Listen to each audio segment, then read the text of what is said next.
Saan ka? Ang MILF nagpatawag ng presko ni Gonzalo sa Canberra na nagpatigas ang grupo.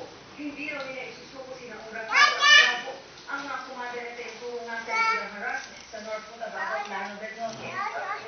Tara na. Saan ka ba pupunta? Saan? Kwarto mo? Si Defense Secretary Gilbert Sodoro nanggigigil na.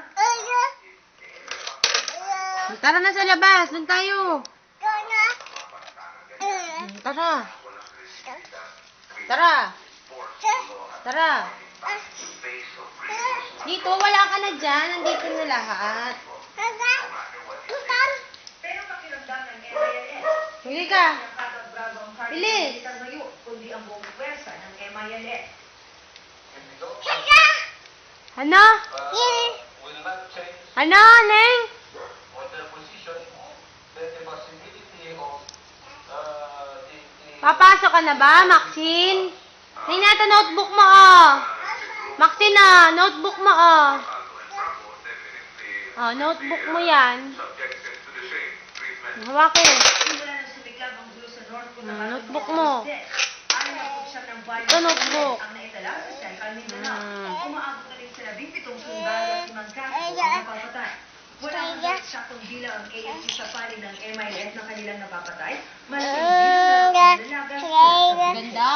Marisol at Ramon. Nakatutok. Okay, bye-bye. Neng, Isa lang bagyong bye-bye. Maxine, ah. Maxine, ah. Ah. Ah. Di ako pinapansin ni. Magandang email.